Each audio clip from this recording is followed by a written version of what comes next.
Are you in the gap or are you in the gain? That's the question that this book answers, by Dan Sullivan and by yours truly. Just so you know, this book launched this week, literally just came out. This is a book that I've wanted to write for years. So just as a little bit of background on why you should read or listen to this book. And by the way, the audiobook version of this book, if you're an audiobook listener, has over 2.5 hours of bonus interviews where I interview Dan Sullivan and we go deeper and deeper into the concepts of every chapter. So in between every chapter, I actually read the audiobook myself. The audiobook happens where a chapter gets read and then I interview Dan and let him expound on the ideas. And Dan Sullivan is like a legend. He's 78 years old. He's the number one entrepreneurial coach in the world. Strategic Coach, his company, is the number one entrepreneurial coaching company in the world. He's been coaching the top level entrepreneurs for almost 50 years. This is a person with such extreme wisdom and perspective. I started learning from Dan Sullivan back in 2014. I was in the first year of my PhD program. I had zero ambition to become an entrepreneur myself. I did want to be a writer.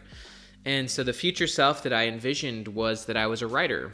Then my Aunt Jane actually became a part of masterminds and entrepreneurial networks, and she heard about Dan Sullivan. She sent me little quote books of Dan. And the quote books just were little books where I'd flip through and read single-page quotes of Dan, and I got my mind blown. And eventually in 2015, I started blogging online. On medium.com, my blog started getting read by millions of people, but I used a lot of Dan's thinking in my blogs, and his thinking transformed my life. And eventually, by 2017, I got my first book deal for what became Willpower Doesn't Work, and I joined a group called Genius Network, got near Dan Sullivan, and eventually we started collaborating. We wrote Who Not How, and we wrote this book, The Gap and the Gain, which just came out. And here's why I really think you should read this book. I'm going to just share with you some of the principles of this book, but I also just strongly invite you. This book may change your perspective on yourself, on other people, on life, more than any other book. And it's done that for me, and it continues to do that for me. And by the way, I just want to admit right now, last night I couldn't sleep for hours because I went so deep in the gap. The gap happens to people who are chronic high achievers and also people who have been lifelong strugglers. The gap happens when you make yourself feel like a fundamental failure. You feel like a loser because you're comparing yourself with your ideals. That is the gap, where you're measuring yourself against where you ideally would like to be, or you're measuring yourself against other people. And we live in a world where we're trained to measure ourselves against other people. Public education, we all have reference points, and there's external reference points that we're given in public education. We're tested in education against other people, and we're essentially competing with other people. We're being measured and compared with other people. If you're not scoring good, you're getting put in the remedial classes or the advanced classes. And so we're constantly comparing and competing with other people, and we're measuring ourselves based on external reference points. Social media just compounds that. Social media gives us reference points of other people, and these ideals become more and more inflated, where we're not even running our own race. We're actually just trying to keep up with the Joneses or whatnot. In psychology, they call that the hedonic treadmill. So I'll just give myself as an example. This week, I launched that book, and frankly, by various measures, it's actually the best book launch I've ever had. But last night, I just went deep into the gap, where I started feeling like a total failure in multiple areas of my life. And the gap's a dark place. The gap, again, is where you're measuring yourself against the ideal. And you can do that against anything. It could be on an achievement. It could be on your past. It could be where you start to question your own path. It could be where you start to feel like you've made some wrong moves. The gap is where, again, you're measuring not what was by the gains and by what you learned and how you improved, but you're measuring based on maybe what you should have done or what you could have done or how it could have gone better. And that's what leads to depression. It's a horrible line of thinking. It's a dark hole, and you can go in the gap about anything. And when you go in the gap, you're not valuing your experiences. There's a great quote from Greg McKeown. Greg McKeown said, when you focus on what you lack, you lose what you have. When you focus on what you have, you gain what you lack. So the first time I read this little book, Dan Sullivan comes out with little books, and he mostly shares them internally with strategic coach clients. I read The Gap and the Gain, and I actually wrote an article about it on medium.com. And it was called Unsuccessful People Focus on the Gap. Here's what successful people focus on. That article was read over 1 million times, but it was all about my transformation reading The Gap and the Gain. And then this was back in 2018. And I had the goal or the vision of one day writing a big version of The Gap and the Gain with Dan Sullivan. And so now this book is out. Truly a gorgeous book. There's quotes all throughout the book like this from Dan himself. And I just wanted to share with you a few fundamental insights from this book, which you can use to change your life. The first one is asking you, how do you measure yourself? We all have ideals. We all have a view of our future self, or we all have an ideal that we want to achieve, whatever that is. An ideal is like a horizon in the desert. And when you're moving towards the horizon, you actually never get any closer to the horizon. And if you're always measuring yourself against the horizon, it doesn't matter how many steps forward you've taken. It doesn't feel like you've made any progress at all, because the horizon actually, in many instances, gets further and further away. The more you achieve as a person, the bigger your ideals get. And so if you're constantly measuring yourself against ideals, it feels like you're making no progress. That's really what the hedonic treadmill is.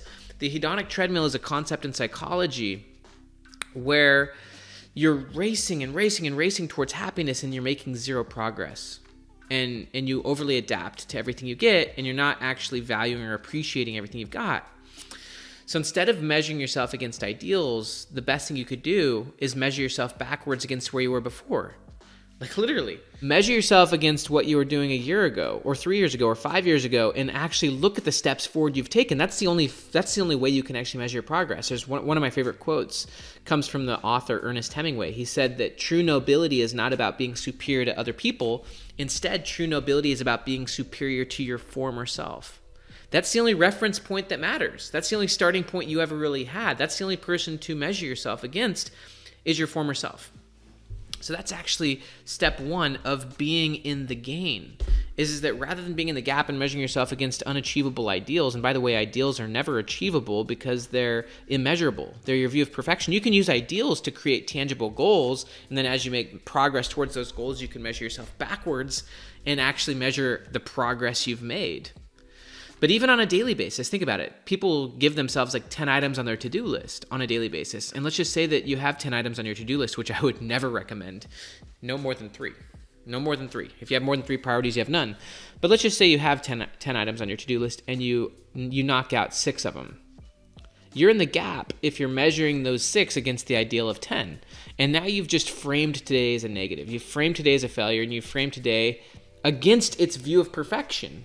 And so now you've literally framed your past and you've devalued it. And that's what happens when you're in the gap, is you devalue your progress. That's what I was doing last night, is I was devaluing my progress. I was measuring it against perfection, and I started to feel like a failure. And my own ideals constantly change. I mean, what I've already accomplished with this book launch is bigger than any other book launch I've ever had in terms of like literally measurable sales. But because my vision of the future, because of my horizon in the desert keeps changing, if I'm measuring myself against that horizon, it's an impossible battle to win if you want to be happy. And this is a book about creating happiness and creating better measurements of yourself and your life. And so when you measure your progress backwards, you can see your progress. And then that can become your focus. Whatever you focus on expands. In psychology, we call that selective attention.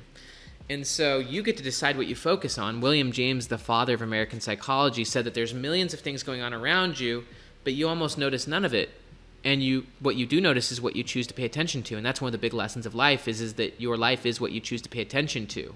And you can only pay attention to one thing at a time, and you train yourself to what you pay attention to, and what you pay attention to becomes a habit. And if you pay attention constantly to the gap, then all you're going to see is where things aren't measuring up to your ideal of perfection. You could look at the president of your country, of the United States or whatnot, and measure them against your ideal of perfection, and all you could do is complain about what's going on. You can complain about other people. We put ourselves in the gap, we put situations in the gap, we put other people in the gap. I've put my own kids in the gap, and that's one of the worst things a parent could do, and it's something that I think most parents do regularly, is they look at their kids and are frustrated about what their kids are not doing well, rather than looking at their kids' gains and helping their kids see their gains, help their kids see their progress. So once you start measuring backwards, which is the only relevant place you can measure yourself against, which is the actual steps you've taken forward, rather than measuring today in the gap where you say, oh, I only hit 6, not 10, you actually track the 6 you did make. And you actually say, I did make progress today. I'm further along than I was yesterday. Oh, what other gains did I have today? It's such a beautiful practice. And to get super practical, to get super simple, evening routines are more fundamental than morning routines. And the last hour of your day is the most potent hour of your day as far as setting up your next day for success. There's a lot of research that shows that obviously people procrastinate sleep because 90% of people are looking at their phones in bed. That's super bad for habits. It's also bad to put your future self tomorrow in debt by procrastinating sleep, by drawing on tomorrow's productivity, by drawing on tomorrow's energy so that you can scroll more and be reactive to other people's energy. You're essentially caught in the gap. That's what social media is being caught in the gap, and you're literally costing your future self tomorrow because you're procrastinating sleep, because you're just caught in the gap of looking at other people's lives. So obviously, instead of that, you want to put your phone on airplane mode 60 to 90 minutes before bed and pull out your journal. So much research shows that writing down 3 things you're grateful for makes you fundamentally happier, tangibly happier, and literally improves your sleep. So put your phone on airplane mode, actually get some recovery, pull out your journal for 5 minutes, and write 3 things you're grateful for. But here's an upgrade to that habit. Yes, you can write 3 things you're grateful for, but even more powerful is writing 3 wins from the day. What are 3 forms of progress, or what are 3 gains you've made today? What are 3 things that you love? They could be experiences you had. They could be progress you made towards your future self. They could be progress you made towards your goals, or it could just be something good that happened. What are 3 wins that you had? This does 2 things. Or it really does many things, but one of the things is it boosts your gratitude, which is good for your sleep. It also boosts your confidence, because confidence is the byproduct of prior performance. And so by just writing down 3 wins for the day, you now have framed the day as a positive, rather than devaluing the day and framing it as a negative, making your past devalued, making your past a failure. You inflate the value of the day. Your experience is what you choose to frame it as. You're the only person who has access to your past. Your past is fundamentally a fiction. Your past is a story that you tell yourself. And so it's your choice how you frame the meaning of your past. It's also your choice how you frame the meaning of today. You might as well choose a positive story. And this is a true concept in psychology, by the way.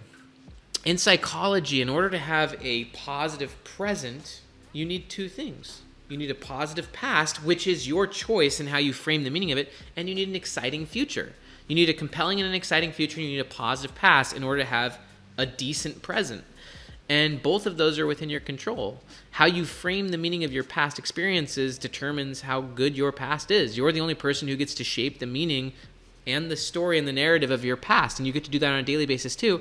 Most people, because they go in the gap, they devalue the day. They say my past wasn't what it could have been and what it should have been. That day didn't go great. Versus inflating the value of the experiences, learning from the experiences, writing down all the gains, writing down all the wins, writing down all the lessons, and framing today as a win irrespective of what happened. You can turn any experience into a gain. You can turn traumas into gains. And that's actually how you create post-traumatic growth, is you became better because the event happened. You now know more than your former self knew. And also by writing down 3 wins every day, you train your brain to see the gains. What you focus on expands. By just simply looking at gains, you start to see more gains. You start to create more gains. You start to have more of a sense of winning. You start to feel more momentum. You start to want more gains. And so by writing down 3 wins at the end of your day in your journal, again, takes less than 5 minutes, that then immediately rocket ships you and transitions you in a sense of momentum towards what are the 3 wins you want tomorrow. And I recommend no more than 3 items on your to-do list each day. If you have more than 3 priorities, you have none, as Jim Collins would say. And so just what, this is the essence of a great evening routine. It's just put your phone on airplane mode, pull out your journal for 5 minutes, write down 3 wins from today, and you'll probably end up stacking more wins because you're training your brain to actually create wins. Even just getting up and breathing is a win. But then what are the 3 most important, what are the most essential wins you could get tomorrow? This isn't urgent things. This isn't stuff that is going to happen. This isn't going to work and being at that meeting. No, this is like, what are the 3 most important wins you could get towards your future self? Important versus urgent. Urgent things are going to happen anyways. What are the important things towards your future self that you need to proactively make time for? Like learning, going to the gym, working on that project, investing in a relationship. Whatever it is, what are the 3 most important things you could do tomorrow towards your future self? What are those 3 wins? And you do that right before bed, and then you go to sleep. And then your brain actually works on those things while you're asleep. As Thomas Edison would say, never go to bed without a request to your subconscious. Then you wake up, pull out your journal, go back into gratitude, write down the 3 wins you had, write down whatever your brain gives you in the morning, and then work on your 3 wins. Immediately put your future self before your future self. Begin investing in your future self. Begin making progress towards those 3 wins and creating the habit of winning, and then framing every day as a win.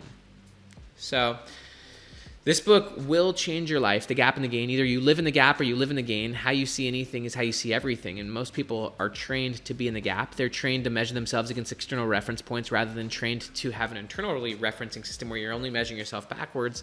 And most people, their experiences are happening to them, where human beings are the byproduct of their experiences. You're in the passenger seat of your experiences. If you had a bad day, then you're unhappy. Rather than realizing that your experiences aren't happening to you, you're the one who happens to your experiences. That's where you can, rather than being in the gap and measuring the experience against what you thought it should have been or it could have been, you actually frame the meaning of your experience and you turn it into a gain. You turn every experience into a gain. How can you make today the biggest gain it could be, even though the day's over? Like, how can you turn today into the most value? How can you increase the value of this experience? How can you squeeze more juice out of this experience? What are all the things you could learn?